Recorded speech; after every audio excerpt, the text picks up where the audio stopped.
You're listening to the Archaeology Podcast Network. This is the CRM Archaeology Podcast. It's the show where we pull back the veil of cultural resources management, archaeology, and discuss the issues that everyone is concerned about. Welcome to the podcast.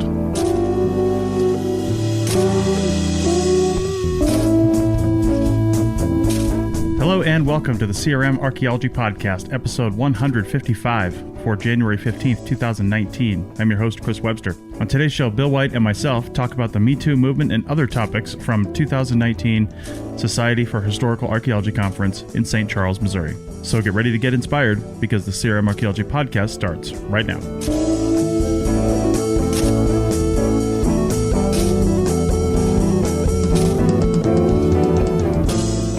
Hey everyone, this is Chris Webster with just a quick note before we get started. There are two interviews today. The first one, Bill White and I interviewed two women that have decided to set up a safe place for archaeologists and anthropologists regarding the Me Too movement, and that's pretty great. And then Bill and I have a sort of retrospection on the 2019 SHA after the break. So I just wanted to mention that. Sit back and enjoy the show.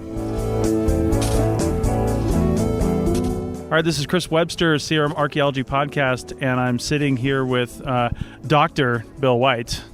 Hello. And we are at the... You laugh when I say that. You laugh when you say it. We knew you before you were doctor. Oh, yeah, you're right about that. All right, and we're passing a microphone back and forth, so hopefully it doesn't sound too weird, but we are sitting in the relatively quiet, astonishingly quiet exhibit hall at the Society for Historical Archaeology Conference 2019 in St. Charles, Missouri. And we have met today Corey Rich and Aaron Whitson. Corey and Aaron, thanks. Welcome to the show. Oh, thanks for having us. Thanks. Okay, and what are we talking about today? We're talking about the Me Too movement and how it's not unique to anthropology and to archaeology. I kind of came about, so I work in basically corporate archaeology, and I was talking to a boss of mine, and I was explaining some of the issues that me and my colleagues face, and he was shocked. He was like, really, in your field? This happens? You guys are so educated and so knowledgeable on these things, and it was just, yes, us too, kind of thing, and that's kind of where this came from. Same sort of thing for me. I've had this conversation a few times with usually guys in the field who, they're just oblivious to some of these things. Yeah. Most guys aren't perpetrating it. Most guys are, okay. But there are those few who manage to screw it up for everyone and make everyone look bad. And it's a problem. I've been in the academic world. I'm a PhD candidate. And, we it's endemic there. It's endemic across the academic world. And it's, a problem we should, I think, strive to tackle, and not just, from a legal standpoint, because there are a lot of holes in the legal world, but, it's a thing we got to work on.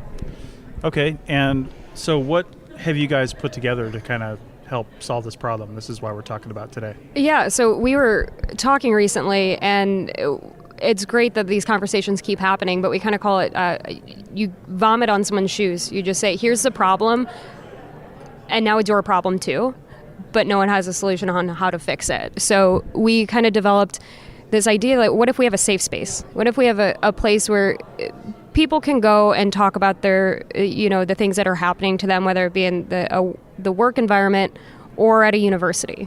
And how can we do that? What's the biggest reach we have? Facebook. So we created a Facebook page where you can join. You don't necessarily see the members who's involved, but you can reach out to the different administrators in this group and seek advice. So we have people who do corporate archaeology. We have people who work in the nonprofit sector. We have people who are students. We have people in CRM. So we have a wide array of individuals you can talk to and seek guidance from, and people who have experience with these types of issues and in the various fields that they work in.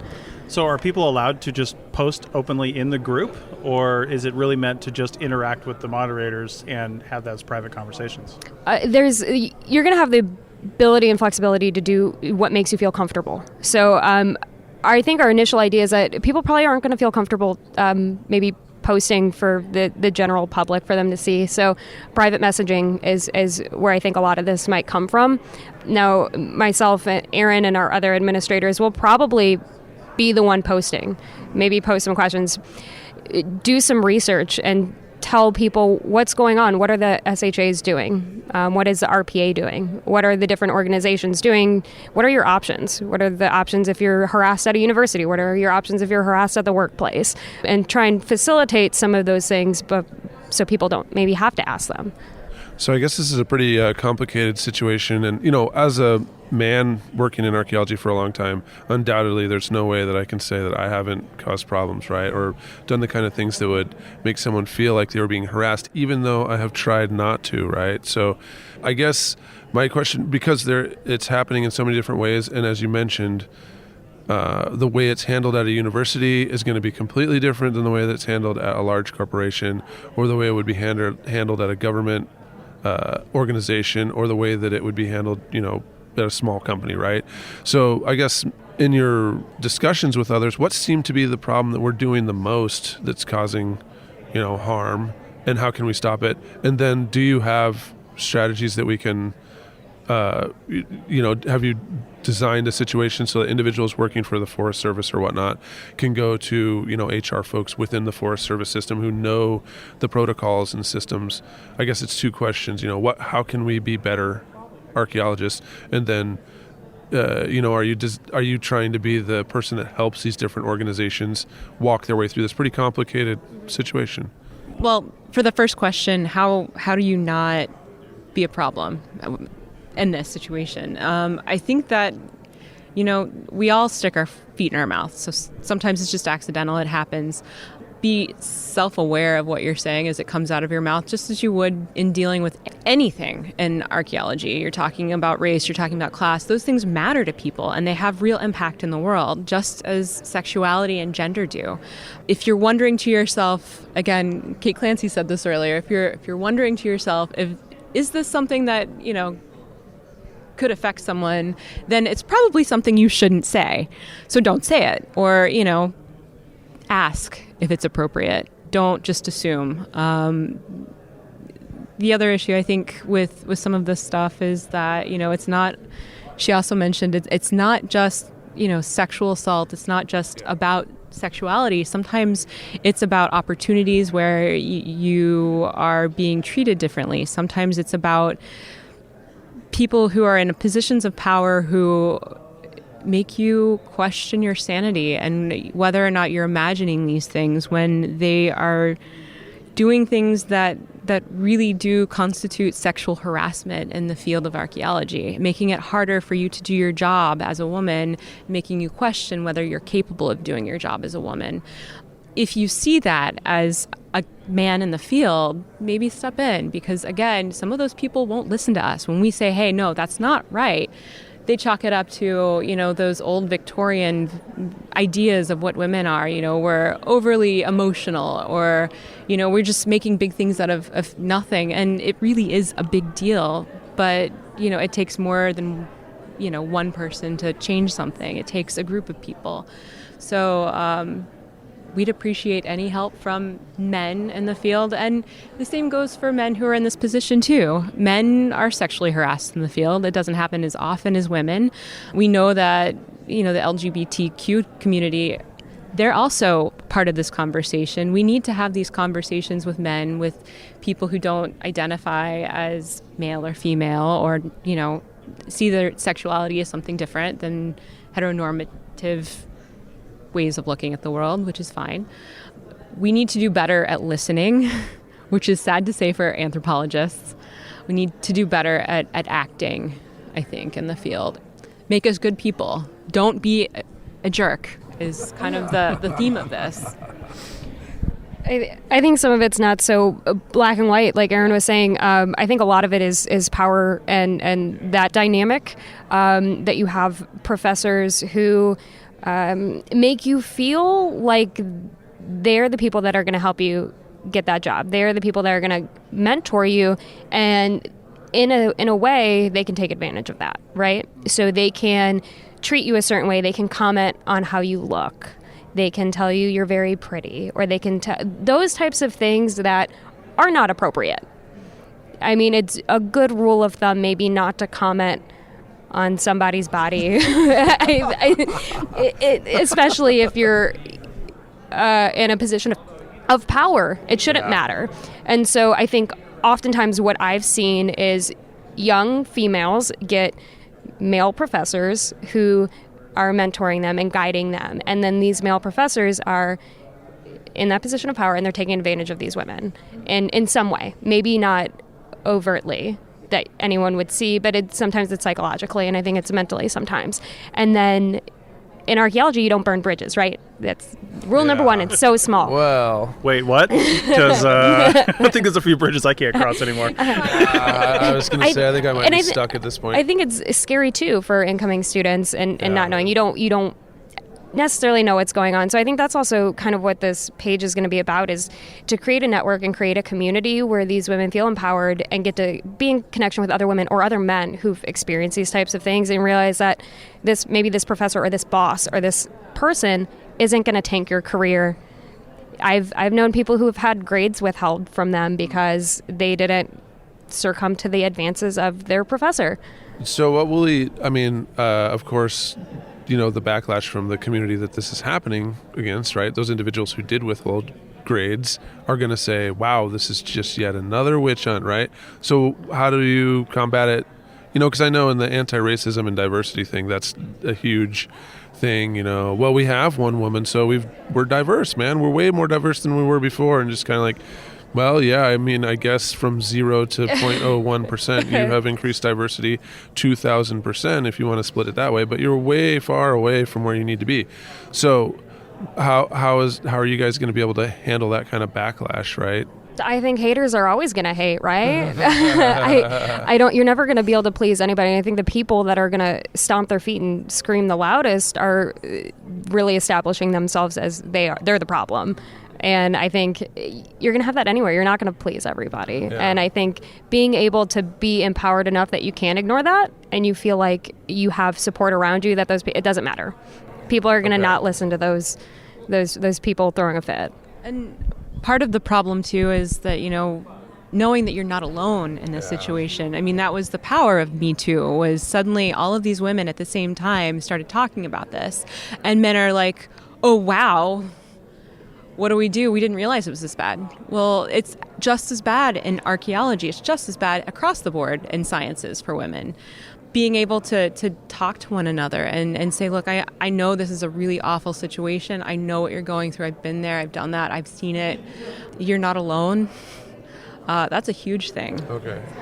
Yeah, it's not your fault. That's another thing, is a lot of times we internalize this stuff and we blame ourselves. We didn't do this the right way. I didn't say no the right way. I didn't use the right tone of voice. There's so many different things you make up in your head for why this is your fault, and then it's just easier to blame yourself than the person who's at fault.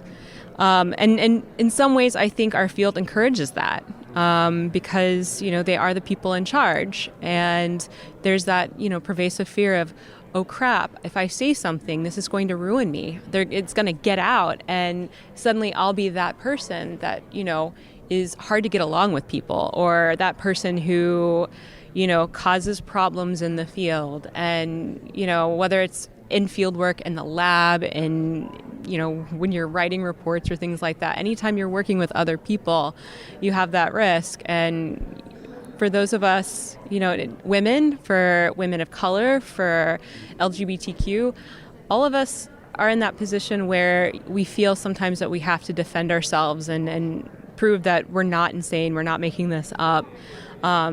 The impetus shouldn't be on us, the victims of these things. I think the impetus should be dealing with the problem as it unfolds and taking it seriously, and believing and trusting that the other person's not imagining things when they say that this has happened to them.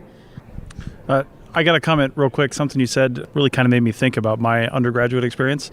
You were like, professor tells you look pretty or something like that, maybe you shouldn't comment. I never realized that how important it was that I got my undergrad at the University of North Dakota, and the year that I started there, the only remaining male professor in that really small program left that year. I slept through his cultural anthropology intro class, and then he retired. And then it was completely run by women. And it was just the last year I was there, they hired one other male professor, right?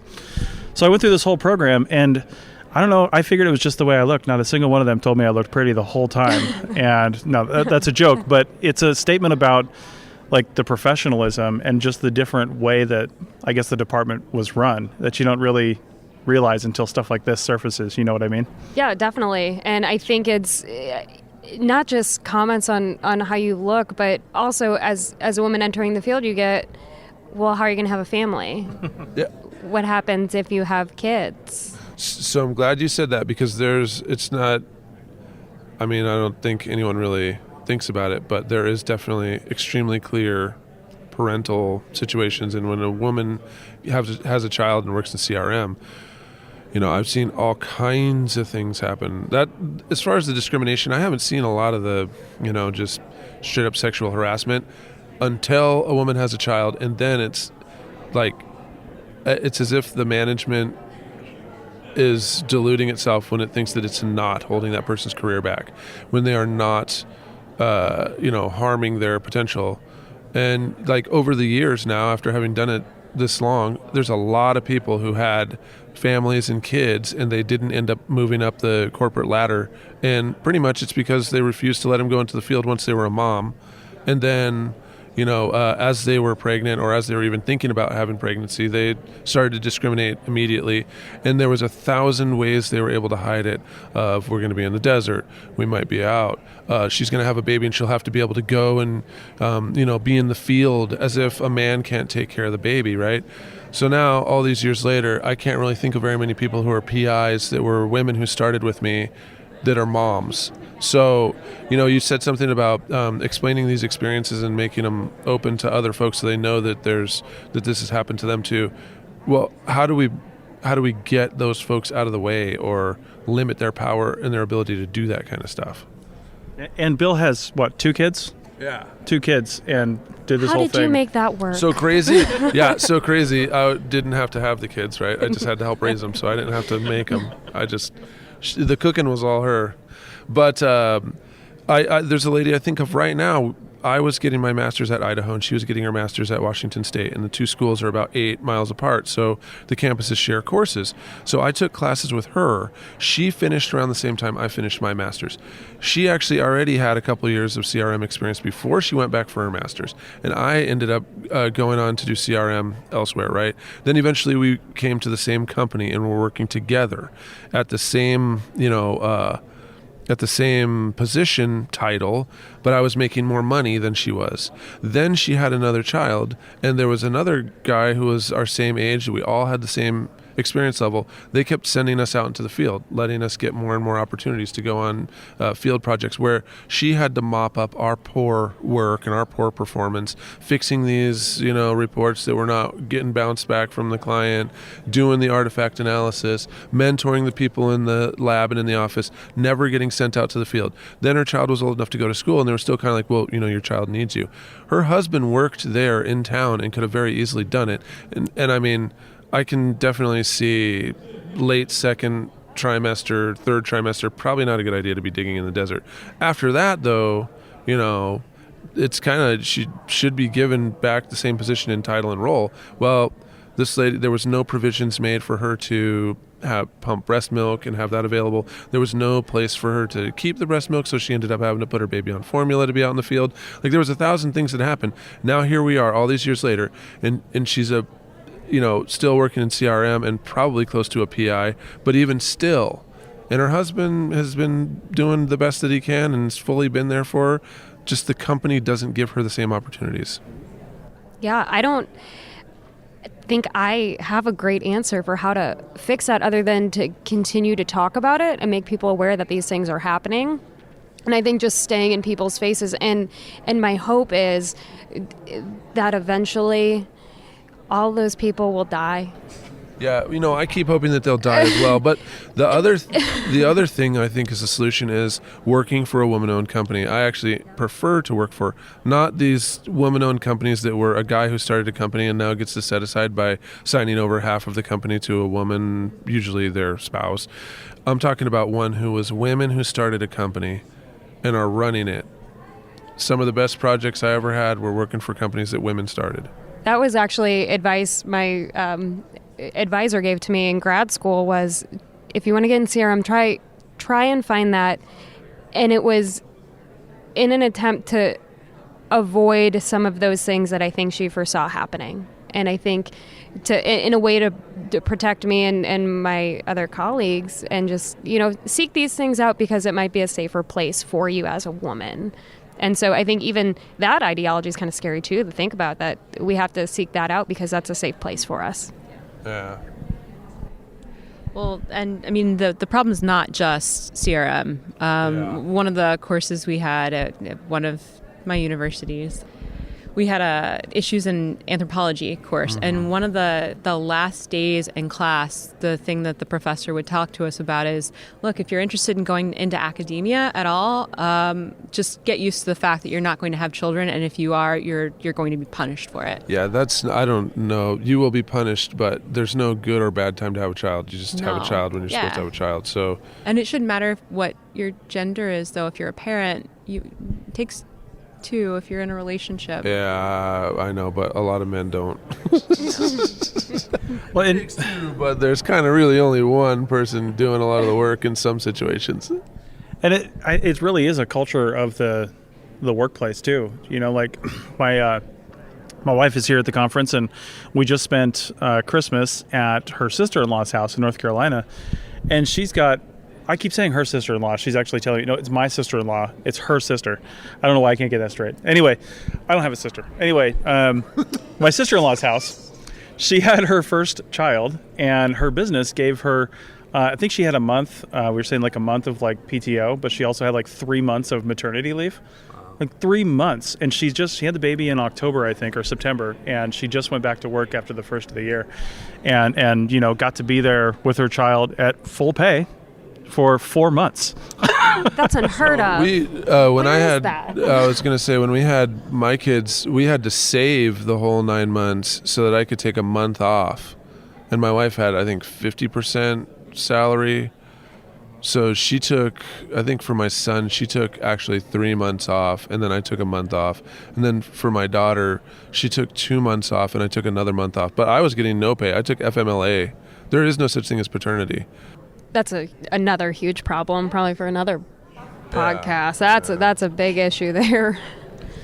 Yeah, and also they were not happy with that, and there was blowback with, oh, well, you weren't here for a month, so, we've already started this. And I was kind of like, I don't really care. Just show me where to dig, and we will do archaeology. It doesn't matter if I was here or not. It's not that hard, just after you learn how to dig a hole. Yeah. You can pretty much keep digging after a month hiatus. Yeah, back when you were on vacation for a month, and I was kind of like, okay, yeah, it was a rad vacation. I have a baby, though, now, and you don't. Well, and I think also if you wanted to really stay engaged, there's a lot of stuff we do in archaeology that has nothing to do with being in the field. And if you just plan out those activities properly, you can have somebody, if they want to stay home with their child, but maybe keep working a little bit, there's other things you could definitely have them do. And I mean, honestly, I'm working for WildNote here at the conference, and I've always been a promoter of digital archaeology and things like that. But I think what that opens up is also the fact that, when I work with WildNote, they're based out of Southern California. I live in Reno, Nevada. And there's no problem working remotely with them. And a lot of archaeology companies, in fact, the last one I officially worked for before I started my own thing, there was so much I was doing where I'm just sitting in a cubicle at a computer. I'm like, man, I could be at a coffee shop right now. I could be home. I could be at like Tahoe. I could be anywhere. Why am I in this room doing this? And it's just that antiquated thinking. And if we just broke ourselves of those chains, then we could open up the whole entire workplace and free people up. And, maybe your small company can't afford to have somebody not work for 3 months and you pay them. I don't know. But maybe they could work a little bit from home and you could still give them a paycheck. Almost half of my staff is remote employees, and they do just Where's your company fine. at? We have offices all over, but we're centrally located in St. Louis. Oh, okay. It comes down to having good managers, and managers that don't look at hourly, but they look at output. And if you know how long it takes to do a task, and you tell somebody, listen, I need this done, and you're on salary, but I need it done. And if you can get it done in 10 hours, but you can get it done in 5 hours, that shouldn't matter. It's just output, Right. Are you getting this done in the time frame, and are we satisfying our clients? Yeah. Exactly. And we get off topic, but we're working in like 25 different states, so we have to have remote employees. We don't have 25 offices. So archaeology is not that hard, guys. I know. That's the big secret right there, right? So back to the Me Too program and movement. How can people find this Facebook page, this Facebook group that you guys have set up? What's the address? It's called Anthropology, Yes, Us Too. So I think you can just search it on Facebook, and it should pop up.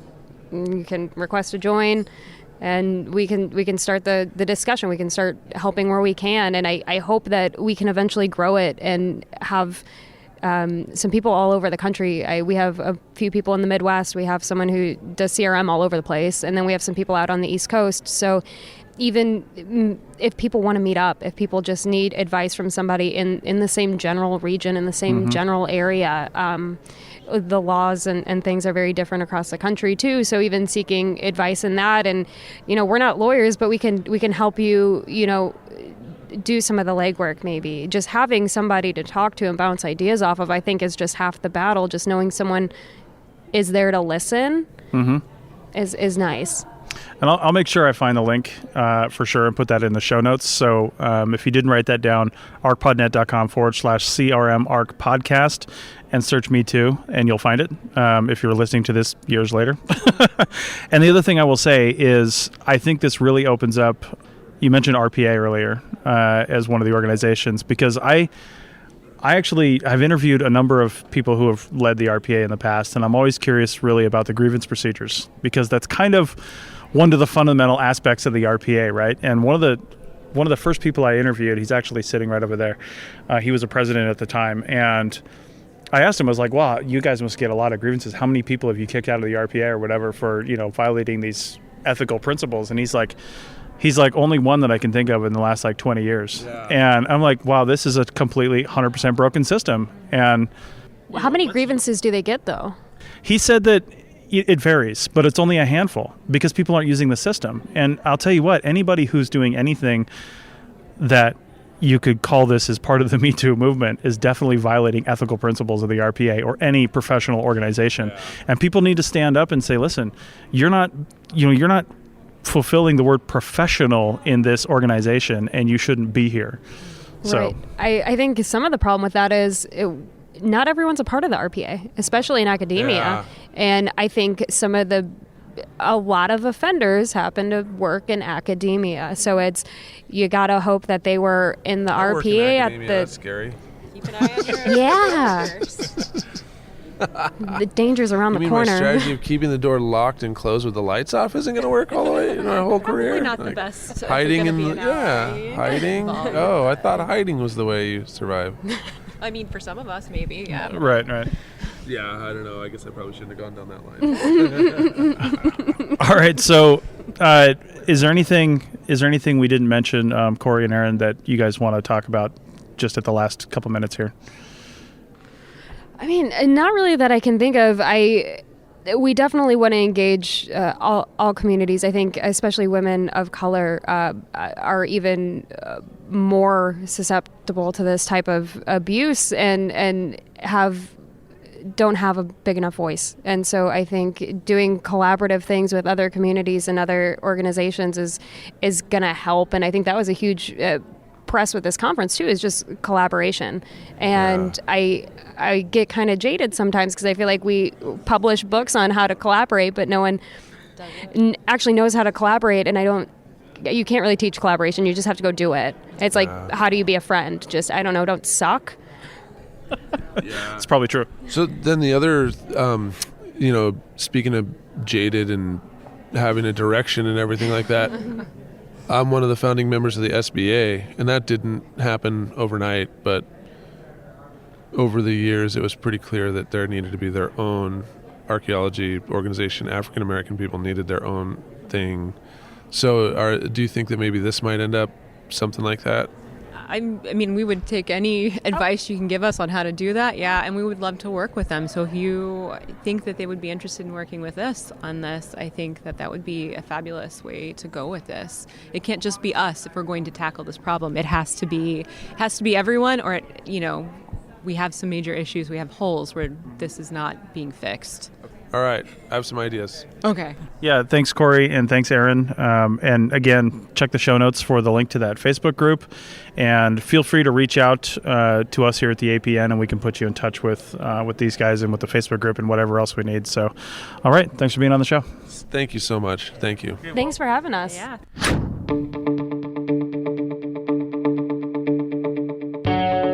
Hey, podcast fans and digital archaeologists. Have you heard about WildNote? It's a data collection app that works online or offline on your smartphone or tablet, iOS or Android. It allows you to collect field data easily, manage data efficiently, and generate data reports and site records effortlessly. We have a growing list of state site forms built in for your use and some generic forms that will work anywhere. Check out the shovel testing and photograph forms. You can get a free all-access 30-day trial today by going to wildnoteapp.com. That's wildnoteapp.com for your free 30-day trial.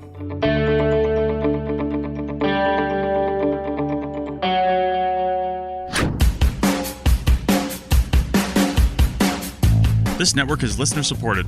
We're trying to move away from paid advertising while also creating new shows and supporting the ones we have. The APN has never and will never make a serious profit on our podcast. Every little dime we make goes back into the network and improving show quality. So become a member today at www.arcpodnet.com/members to show your support, get some extras, and be a benefactor for archaeological education. Members get stickers, a coffee mug, a t-shirt, bonus content, early access to episodes, a private Slack team to talk to other members and the hosts, and full access to training on Team Black over at arccert.black. So check out our memberships at www.arcpodnet.com/members today and support archaeological education. That's www.arcpodnet.com/members. Now back to the show. All right, this is Chris Webster back in the vendor hall that's clearing out on the last Snowmageddon day of the SHA conference with Bill White. Snowmageddon is definitely right.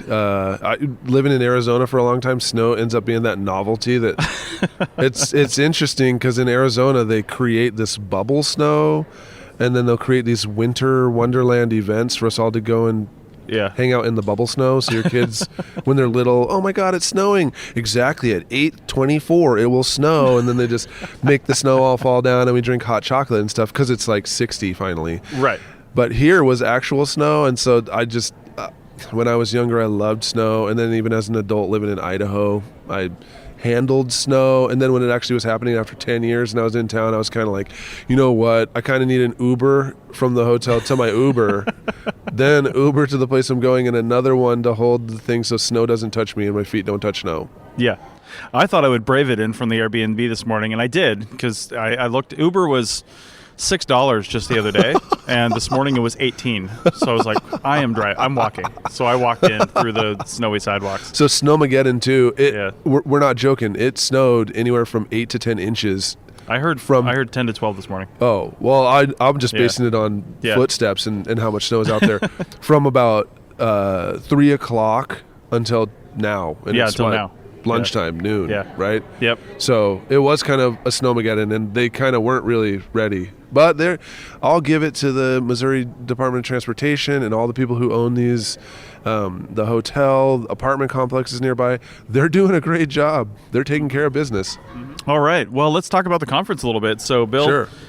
So everybody knows our roles were different here at this conference. I was in the vendor hall with the WildNote booth for the entire time, except for today because I was technically in the tech room of the vendor hall, which was only open Thursday and Friday. But the vendor hall here closes at 2, and then the conference continues until I think 4 today for some sessions that literally no one's going to be in.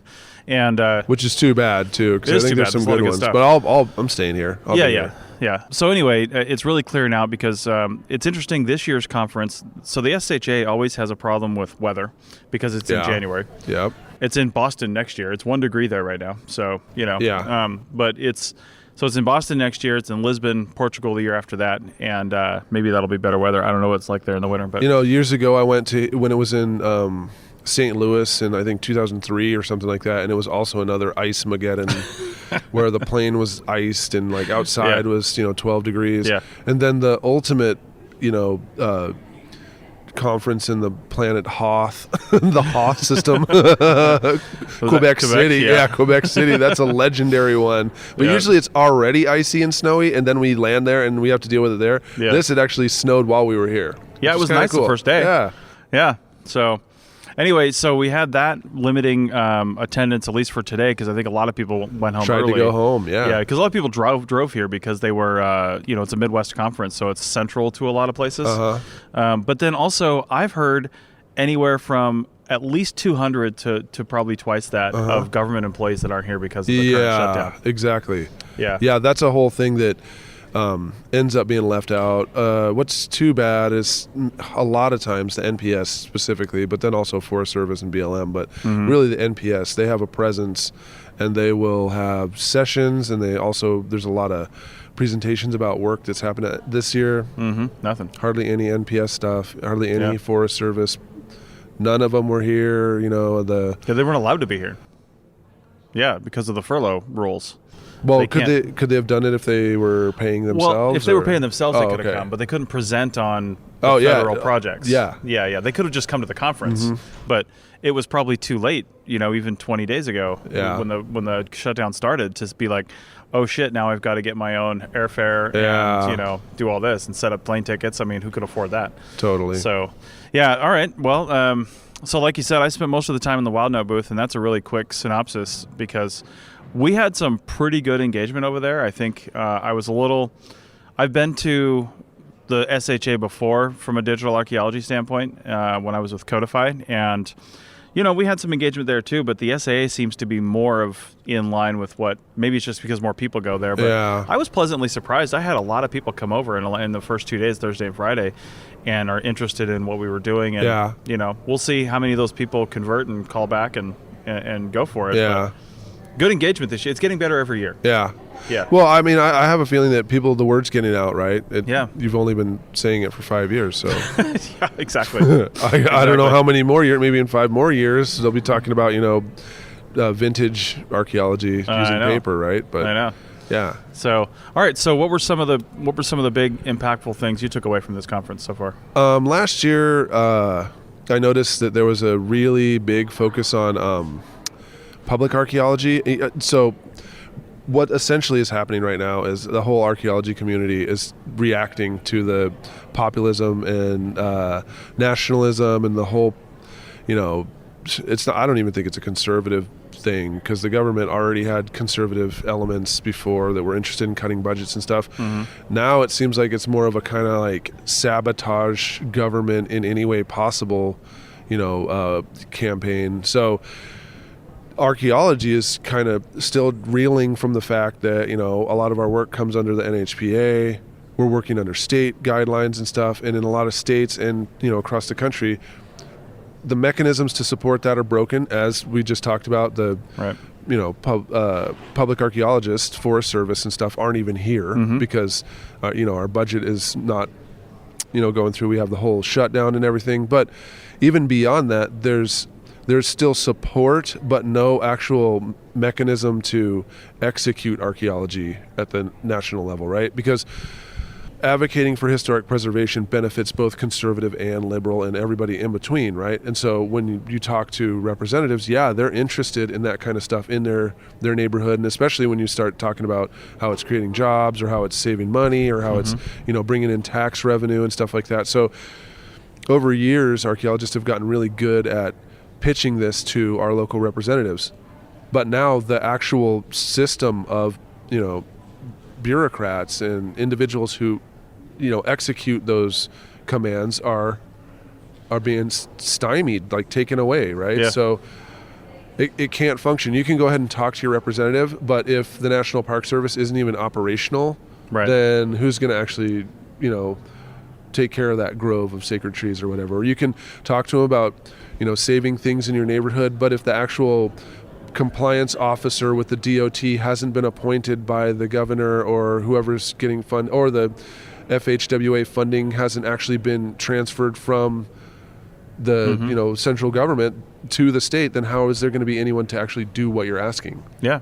Well, and we've seen in the past just couple of weeks, too, how important it is that these agencies exist, first off. Oh, yeah. Well, I mean, many of us have, but I do know many people coming from Idaho who are overjoyed with the fact that the government has been shut down and firmly believe that the government was always an evil, negative thing that needed to be crushed and reined in and, stopped. Right. But just looking at the national parks, though, some of them stayed open in limited capacity with just a handful of people that really wanted a handful of employees that are not getting paid to just be there. But when the time came for, there was too much trash buildup, like Yosemite closed down, Joshua Tree closed down, a lot of parks out west that have a lot of land. So, and people are taking the advantage of nobody being there to get on the land and run around on four-wheelers and trash destroy things. It's insane. I can only imagine how many sites are getting looted right now because there's no one there to see who's coming in and out of the park. I mean, the reason national parks exist is because they're exceptional spaces. Right. So people already know there's good stuff there. Right. Yeah, it's guaranteed. Yeah. Yeah, and it's protected and guaranteed. And it always seemed to me like when I go to a national park, maybe it's because I'm not looking at it as a place like I'm casing the joint, like I'm going to go loot it, right? But it always seems to me like the National Park Service employees are just kind of in the background, unless you want them to be in the foreground and you talk to them. But you take it for granted how important they are. Yeah. And this just shows you that when they're not there, it's like a kid in a candy store for some of these people. Yeah, it's insane. A bad kid. A bad kid. Yeah, I never look at it like I'm casing the joint. I always look at it with awe that it even exists and how lucky we are to have spaces that have been preserved and monuments that have been created and are actually being managed and protected, and that the government has decided that it's their duty to provide these spaces for the American people. At least that's how I always, coming from the West, there's a lot of public land and I don't know, the ethos of the people I know, even if they're, loggers or whatnot, is that it wasn't even like environmentalism. It was the thing that makes Idaho great is the fact that we have all this public land and open space for people to go and see, because they don't have that in, Minnesota or, maybe they do in Minnesota, but not like Idaho, huge wilderness areas that are set aside with no roads in them and stuff, with grizzly bears and all kinds of stuff, bald eagles. You can see all those things there, and that's the thing that we're proud of. So we don't want to trash it. There's always bad apples who trash things, but I would say there's twice as many good people who try to fix erosion and clean up garbage and help the Forest Service, right, when they need help. So to find out that people are just trashing these places, it's just kind of like, who raised you? Who does that? Right. All right. Well, moving on to something else, something that has become more to the forefront at this conference, and the interview. I'm just going to be open. I don't know when I'm placing these, but the interview we did with the ladies talking about the Me Too movement and the Facebook page they set up, and we'll have links to in the show notes to this Facebook page if you want to go find this safe place for anthropologists to talk about your corporate, and academic issues with this controversy and these issues. Then go there and check those out in the show notes. But I don't know where that's going to go in the show, so just go find that stuff. But you've been in some, I guess, sessions or forums or panels or whatever, where this has become, we were just talking before the recording, where you thought there was a lot more energy in the room and things might actually get done here. Whereas sometimes at a conference, you get a lot of energy around something, but then when people leave for the conference, it's totally gone. Yeah, like nothing happens. Yeah, that's the big thing with the conference, is that we're all pumped up and we all get critical mass and energy from each other, and we're motivated to do things, and then we go back to our lives, and it's hard because we're alone and we're not all together and we're not able to execute on all that stuff. So what I'm hoping is that doesn't happen, because the harassment forum that I went to yesterday was so powerful. People were really motivated to change things in archaeology and actually trying to not just talk about the horror stories that have happened to them, but try to figure out and troubleshoot some functional ways that we can actually change the way things are practiced in archaeology. And I think, one of the things that came up that I was actually kind of behind, Terry Majewski, one of my, advisors and old supervisor and everything, she mentioned that there should be some kind of accountability that we could create through our professional organizations like the SHA that doesn't, I don't think the SHA, well, I'll have to check after this, but I don't think the SHA specifically has an anti-harassment stance or a statement that's on the bylaws of the organization. But one of the things was to say that to have some kind of like gender and minority affairs equality certification for field schools to say that they are going to be take an anti-discrimination stance and be open for all. And then if that was on your field school, because one of the things there, I'd say half of the conversation centered around the kind of things that happen in field school, and we can go into that after this, because we all know about the whole what happens in the field stays in the field fallacy that just gets us all into so much trouble and turns us into bad archaeologists, really. But there was a lot of it was addressed on the kind of things that are happening in field schools and how students didn't feel comfortable, but they also didn't know who they could report things to. Right. So the suggestion was made, maybe if the SHA is the one who has like a certification that says that this is a kind of space that's not going to be used or that stuff will not be tolerated, and they would report to the SHA. Well, I also agreed with another person who attended the session that said that the RPA should be the one, because there's RPA certification for field schools already. But then I did look on the code of conduct for the RPA, and they don't have a statement on anti-racism or anti-harassment. So fortunately, one of the RPA board members was there in the audience, and she said that I guess in December they just created a task force to figure out what they're going to do, and that she was there to listen to what we were all saying so that she could take that to that. The task force hasn't even met yet. So like now is the time, if anyone's listening interested in anti-harassment campaign, now is the time to push the RPA, because SHA will cover these historical archaeology projects. SAA will cover, arrange some historic, mostly prehistoric archaeology projects. But at the end of the day, if they say, hey, you were a bad actor and you shouldn't have done that through the SHA, what's the impact of that, right? Yeah. But through the RPA, there is an actual formal grievance process. So while we know that there's not very many grievance cases that are filed each year, this could actually provide a mechanism for that to even, they already have the mechanism there. Yeah. This provides a venue that if you do have a complaint, you can go to this thing that's the professional organization that's supposed to be covering folks who are doing work for the government and a whole bunch of different, ways.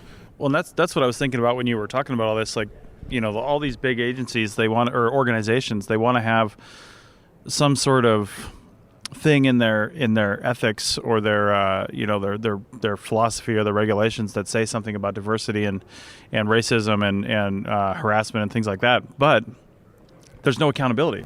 It's almost like they just want to do it so they can say they have it because they know they should, but then what's the accountability? And the RPA is really the only professional organization that we have as archaeologists that has an accountability mechanism built in. Because we still lend quite a bit of credence to an RPA certification, and we joke about it a little bit. I do. There's many who joke about but that's the reason why it actually doesn't have more power, because they're like, oh, it doesn't.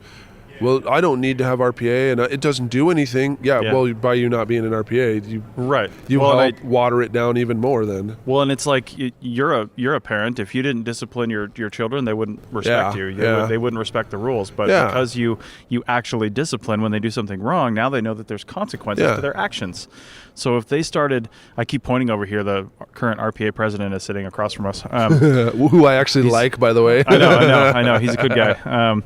But and he's on his way out, and I can't remember who's coming in. I can't remember what her name. I think it's a woman. I can't remember what her name is. But anyway, so I think they've got the systems in place, like you mentioned, and they just need to start. They need to have a more streamlined process for actually doing that, and we need to make sure this isn't a witch hunt too. There needs to be a good grievance procedure within there that they can actually research a topic, and you can't just willy-nilly accuse somebody of something. Right? But I mean, we know from the whole Me Too thing that most of the people who are doing this are not just just accusing people with no. We know that it's not baseless accusations. We know that. So we also know that would happen. I know. Well, that would be for folks who don't want to change. That would be their response. Well, how do we prevent that from happening? And I'm kind of shaking my head like, first of all, be respectful and not a jerk. That's like at the beginning. Then you don't have to really worry about it. But if you were really actually, in fact, concerned about it, we will have an ombudsman or an investigation process or several different things. I mean, I guess we could make it formalized and everything. But really, it depends on you not being a jerk and like making that clear to everybody that I believe in respect. I don't want to be an asshole, and I don't tolerate other people who are assholes working with me. Right. I also feel like the one thing that SHA has that the RPA doesn't is the ability to publish. Mm-hmm.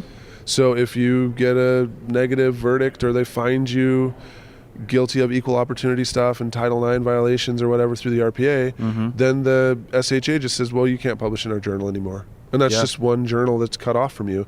And for a lot of, I feel like when it comes to CRM, because we have HR and because we have trainings and because it's absolutely explicit when you sign the deal to work for that company that you're not going to violate the law, and harassment in the workplace is against the law. When you sign that, you know in the back of your head that, hey, if I act like this, there's the potential for me to lose my job. Like that's just a reality, right? Now, we can all go back and forth on how effective that actually is, that it doesn't always end up happening, and people don't always actually, in fact, lose their jobs, but at least that exists. In academia, especially with the tenure process, what was coming out in the forum is that they're the main violators that are causing the problems. And the systems at universities either are taking so long, or they re-victimize the victim, or it could go through the full process and then the individual still not be removed from position and the victim be paid a few $1,000s. Like, there's a million ways that doesn't actually fix it. The main violators just end up kind of being protected because people who know say, oh yeah, never let him be around female students, like never allow that to happen, or well, I don't recommend it because you're a woman, so don't work with that guy, right? So that kind of stuff protects these jerks from ever having to change their ways. But it also it like perpetuates the entire cycle by us being silent and not building a structure to change their behavior. Right. They just get to stay there and keep victimizing people. Right. All right. Well, did you see anything about archaeology at this conference? Yeah, I did. I saw a great talk about. Okay, so I mean, I'm a kid of the Cold War, and it wasn't until I was in high school and started to realize about what was being done to me through patriotism and everything that I started even second guessing it. But I saw a great talk about this collection of toys from the presenter. I can't remember her name, but she was from San Jose State. And she gave a great talk about how war and patriotism was being advertised through toys and through games and stuff long before World War II, but then definitely through World War II and afterwards, as not only a way to get people to support the United States fighting in wars, but also to try and make people on the home front feel like they were actually fighting part of the war, contributing to the United States victory. It was just really interesting because by the 80s it had transformed into G.I. Joe and all our other stuff, and doing the bomb drills. Now they do shooter drills at schools, but we had earthquake and like nuclear bomb drills, and they would run the air raid sirens and stuff like every Sunday or every Wednesday or something like that. And like it was always just saying the Pledge of Allegiance and playing like you were battling or in war was just a thing that in the 80s, by the 80s, that was just a game. War was a game.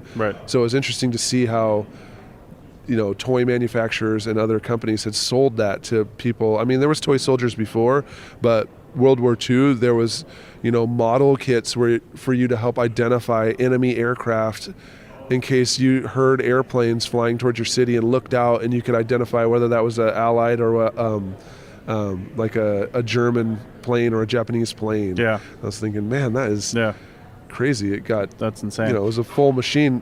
The 80s was just ramped up to probably its zenith of getting kids to buy war. Well, and now it's just not even an issue anymore. Like I was on my I was looking at some stuff on my phone this morning before I came in, and I don't even know what I was on, probably Facebook or something. And an ad came over, and it was for some game. I don't even know what it was, but for some iPhone game that's like snipers. Here's the twist to this game that I just happened to catch in the first few seconds where I couldn't skip that ad. So I thought it was like a typical first-person shooter type game where they're zooming in, and so this was bad enough that you're actually hitting people in the head from long range with a rifle, and you're seeing like the blood and gore like explode around, right?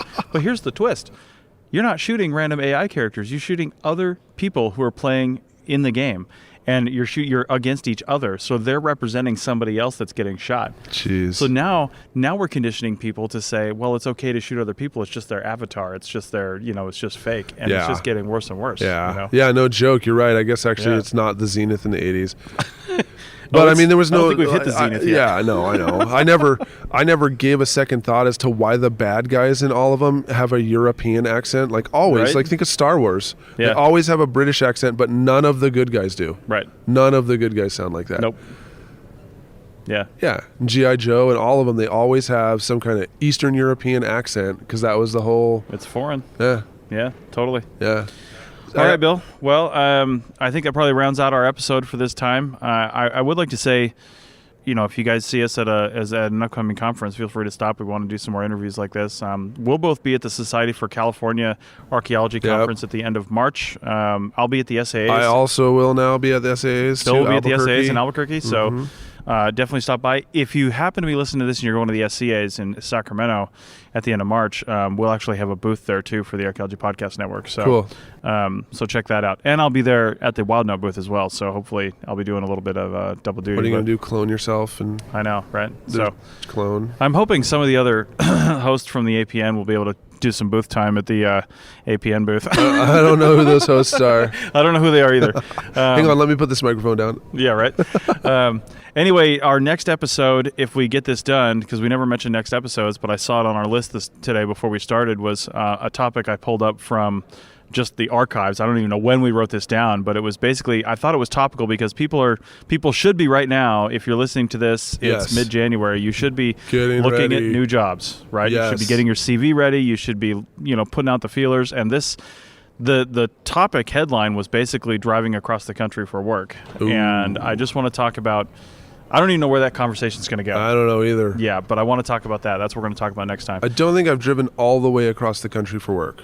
Oh my God. I've driven thousands of, well, what's crazy is our country's so huge. You can drive like 1,500 miles and still not be on the other side of the country. I know. The worst I ever did was I drove from Tampa, Florida for a job all the way back to Washington State, where I basically dropped off who was my girlfriend at the time, and we'd kind of broken up. We weren't really dating for very long. Anyway, it's a long, complicated story. Yeah, that's not for this podcast. That's not for this podcast. So I basically dropped her off, and then I got another job in Florida. And so I drove all the way back to Florida like a week later. And then when I was done with that job, I was on my way back to Seattle. And when I was in like Idaho or something, I'd put out a bunch of CVs and I got a job in Colorado. And so I turned around basically and went to Colorado. Wow. I think the furthest I've ever driven is from Idaho to Oklahoma. Yeah.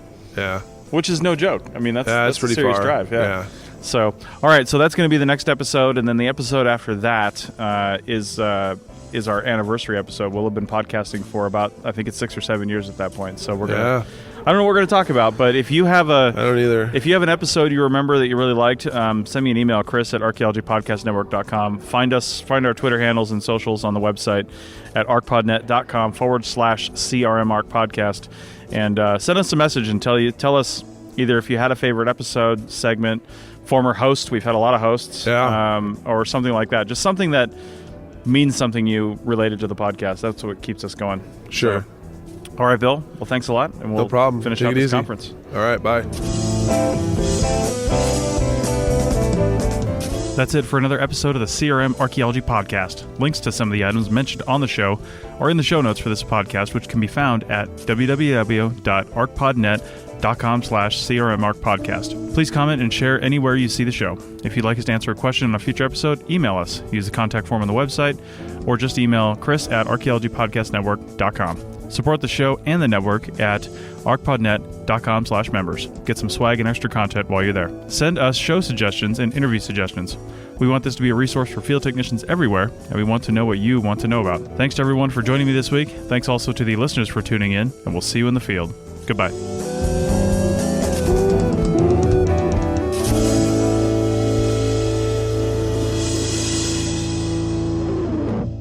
This show is produced and recorded by the Archaeology Podcast Network, Chris Webster and Tristan Boyle, in Reno, Nevada, at the Reno Collective. This has been a presentation of the Archaeology Podcast Network. Visit us on the web for show notes and other podcasts at www.arcpodnet.com. Contact us at chris@archaeologypodcastnetwork.com. Thanks again for listening to this episode and for supporting the Archaeology Podcast Network. If you want these shows to keep going, consider becoming a member for just $7.99 US a month. That's cheaper than a venti quad eggnog latte. Go to arcpodnet.com/members for more info.